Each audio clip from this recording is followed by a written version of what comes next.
देखिए, एक पढ़े लिखे व्यक्ति का पढ़ा हुआ होना उसकी निशानी होती है और वह व्यक्ति यदि वह पढ़ा लिखा है, वह शिक्षित है, साक्षर की हम बात नहीं करें, यदि वह शिक्षित है, तो वह उसके चेहरे में, उसके हाव-भाव से हर चीज़ में उसका झलक देखने को मिलता है। हम बात कर रहे हैं जयराम महतो डुमरी विधायक का। उन्होंने एक विद्यालय का जायज़ा लिया, उन्होंने गया और वहाँ पर उपस्थित सभी छात्र-छात्राओं को मोटिवेट किया कि ये आपके जीवन का सबसे बड़ा समय है, सबसे अच्छा समय है और यही समय है और इस समय में आप अपने जीवन में आपको क्या करना है, वो आप इस स्कूल में 6 घंटा समय देते हैं, तो उस 6 घंटा का आप उसका सदुपयोग कीजिए, उसका उपयोग कीजिए।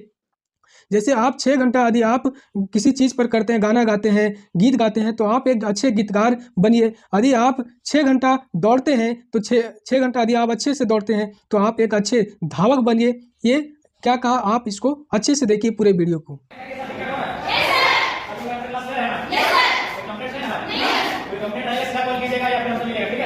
कोई भी आपको पढ़ाई लिखाई में असुविधा नहीं होनी चाहिए। आप लोग कौन सा क्लास है? नहीं। 275 कौन सा चैप्टर हो मैथ में? सर्कल ला के बारे में। और इंग्लिश में? नहीं बात। इंग्लिश की बात होगा। देखिए कैसे चल रहा है?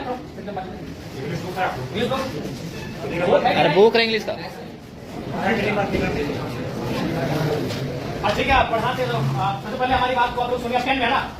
देखिए 10 में अगर आपने तो अभी ये महीना है दिसंबर का, आपके पास काफी कम समय है, इसलिए आपसे हम यही संदेश मेरा रहेगा कि आपको अभी यहाँ से पूरा अलर्ट रहना है। इसलिए बाबू साहब की अभी जनवरी आएगा, कुछ दिन पिकनिक में चला जाएगा, फिर मकर संक्रांति आएगा, फिर सरस्वती पूजा आएगा, तो हमारे पास अगर देखा जाए तो काफी कम समय है और आप अभी उस मुकाम में है जहाँ अपने आप को बढ़ाएंगे। इसलिए यहाँ से आप एक भी दिन बाद के बाद ढील मत कीजिएगा। और एक बात, आप जो अभी तक पढ़ाई हुआ है, जैसी बातें सर लोग मेहनत की, आप लोग पढ़े हैं, बहुत सारी चीजों को आप जाने हैं, उसको आप प्रैक्टिस कीजिएगा, रिवाइज कीजिएगा। जो चीजें अगर चूंकि अभी 10 में क्या है कि 10 के जो चूंकि इसके बाद जब आप कॉलेज जाएंगे तो वहाँ एक्सपीरियंस दिखेगा, लेकिन अभी आप ज्यादातर रट के याद करते हैं, कोई भी चीजें उसको रखते हैं, 4 बार 5 बार रखते हैं, तो उसके बाद भी अगर मान के चले आपसे भूल होता है, उसको आप हाथ से प्रैक्टिस कीजिएगा, क्योंकि आप जितना पढ़ के रट के याद करोगे उससे ज्यादा हाथ से अगर लिखोगे ना 3 बार 4 बार तो उसको याद हो जाएगा। जो चीजें आपको लगता है कि इसको मेमोरी नहीं कर पा रहे हैं, याद नहीं कर पा रहे हैं, उसको आप कम से कम हाथ से प्रैक्टिस कीजिएगा, कई बार रफ लीजिएगा, उस रफ में 4 बार 5 बार लिखिएगा उस प्रश्न का उत्तर, तो आपको याद होने लगेगा। और एक बात सबसे महत्वपूर्ण याद रखिएगा, क्योंकि आप अभी अपने जीवन का सबसे महत्वपूर्ण उम्र में है, यही है ये जो एज होता है ना, ये इसको हम टीन एज कहते हैं। हमको अपने आप को बनाना भी यही है और बिगाड़ना भी यही है। अब ये डिपेंड आप पे करता है। देखिए आपके माता पिता तो इस उम्मीद से आपको भेज रहे हैं कि मेरा बेटा वहां जाएगा, गुरुजी के सानिध्य में बैठेंगे, पढ़ेंगे तो बढ़ के आएंगे, लेकिन अब आप यहाँ क्या व्यवहार करते हैं ये आप पे डिपेंड करता है। तो इसलिए आप यहाँ 4 घंटा 5 घंटा 6 घंटा समय देते हैं, तो उस 6 घंटा का रिजल्ट आना चाहिए ना। मान के सपोज दैट अगर किसी भाई को अगर पढ़ने में मन नहीं लग रहा है, तो मान के चलो वो 6 घंटा अगर सिर्फ ग्राउंड में दौड़ेगा तो इस राज्य के नंबर 1 धावक बनेगा कि नहीं। अगर वो पहाड़ नहीं चढ़ेगा, अगर वो गीत ही 6 घंटा प्रैक्टिस करेगा तो बेहतरीन गीतकार बनेगा कि नहीं। तो हमारे कहने का मतलब है आप यहाँ 6 घंटा समय दे रहे हैं और जहां आप समय दे रहे हैं वहां से कुछ रिजल्ट नहीं हासिल करेंगे, तो इसलिए आप यहाँ 6 घंटा समय दे रहे हैं, अपना 5 घंटा आप समय दे रहे हैं, तो इसलिए यहाँ से आपको परिणाम हासिल करके जाना है, यहाँ से आपको रिजल्ट लेके जाना है। इस बात को आपको ध्यान में रखना है, ठीक है। बाकी आपको जहां असुविधा होगी, आपके शिक्षक आपके प्रिंसिपल के साथ में ही, आपके विधानसभा के आपके एमएलए हम भी आपके साथ हैं, जहां हमारी आपको जरूरत पड़ेगी आप हमें बेहतर याद कीजिए, ठीक है। आज चूंकि समय का अभाव है, 1 घंटे हमको ले लेते हैं, लेकिन समय का अभाव जी इस बात को ठीक है।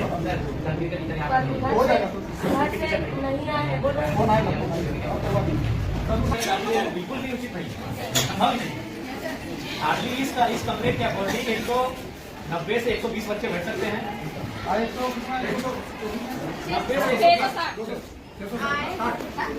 से 160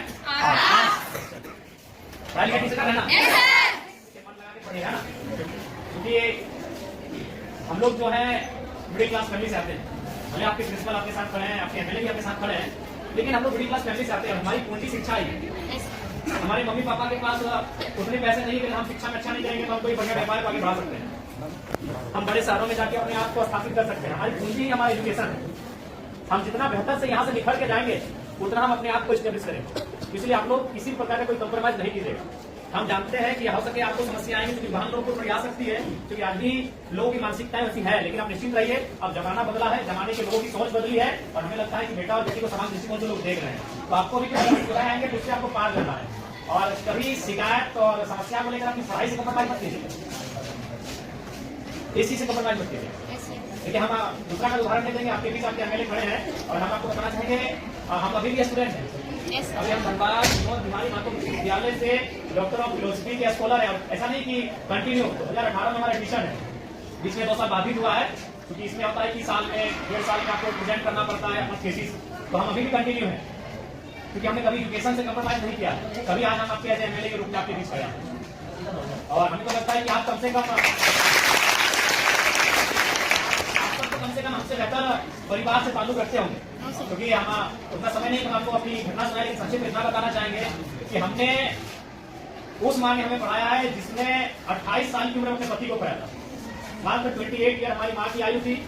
हमारा जो छोटा भाई था वो गर्भ नहीं था, उसका जन्म भी नहीं हुआ, तो दुनिया उसने देखा नहीं, तो उस समय हमारे पिता को हमारी माँ ने पढ़ा था। उसी साल हमारे दादाजी का भी देहांत हुआ था, और ठीक उससे 2 साल पहले हमारी एक बहन और एक भाई, और उससे ठीक 1 साल पहले 1.5 साल पहले। तो उस परिस्थिति में स्त्री ने हमारा परवरिश किया, और आज आपके एमएलए के रूप में हमने कभी एजुकेशन से कम्प्रोमाइज नहीं किया है। आज भी हम स्टूडेंट है, आज भी हम स्कॉलर है। इसलिए आपको आपके एमएलए ये संदेश देना चाहेंगे कि किसी भी परिस्थिति में आप अपनी पढ़ाई से समझौता नहीं कीजिएगा। यही आपकी पूंजी है, क्योंकि आपके माता पिता अगर सक्षम है तो अच्छी बात है, हम भी शुभकामना देते हैं कि आप बहुत सक्षम हो। लेकिन ये अधिकांश ये सत्य है कि हम लोग मिडिल क्लास फैमिली से आते हैं, और हमारी पूंजी पैसा नहीं है, हमारी पूंजी एजुकेशन है। आप जितना यहाँ से निकाल के जाएंगे उतना बेहतर आपका भविष्य होगा। इसलिए कम्प्रोमाइज बिल्कुल मत कीजिएगा। अगर आप पढ़ के जाएंगे तो कोई ना कोई रास्ता मिल जाएगा। अगर आप जमाने के अनुसार अपने आप को बनाएंगे तो कोई ना कोई रास्ता मिल जाएगा। अगर दुनिया में इतने लोग हैं तो उतना रास्ता भी है, लेकिन आप अपने आप को सहयोग रखोगे तब ना।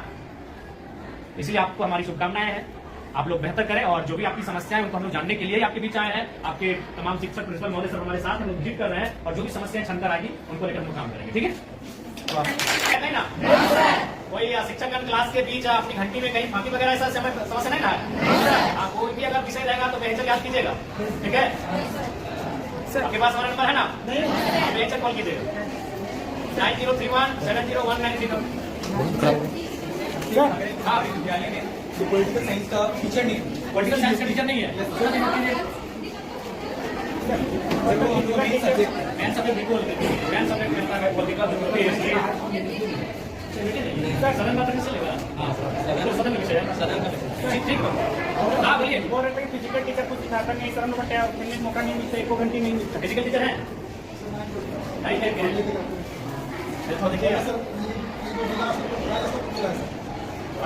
तो शिकायत कर रहे हैं, करवाइए अच्छा नहीं लगता। और ये आपकी माता शायद खेल के होंगी, मन लगाना पड़ता है, क्योंकि उनको मालूम है अगर हम खेती में मन नहीं लगाएंगे तो फसल नहीं होगा, तो परिवार का अनाज लेंगे। किसी को मन नहीं लगता, जब धान काटने के लिए जाकर पूछेगा मन लगता है? मन लगता है सिनेमा देखने में, मन लगता है मेला घूमने में, मन लगता है शॉपिंग करने में। काम में मन नहीं लगता है, मन लगाना पड़ता है, क्योंकि वही काम आपका पहचान है, वही काम आपका कर्म है, तो मन वहाँ लगाना पड़ता है। अभी आपका कर्म है, आपका शिक्षा अर्जन करना, ये आपका कर्म है, इसमें आपको मन लगाना पड़ता है। और लगता है तो अच्छी बात है, अगर लगता है तो अच्छी बात है, और नहीं लगता है तो लगाना पड़ेगा।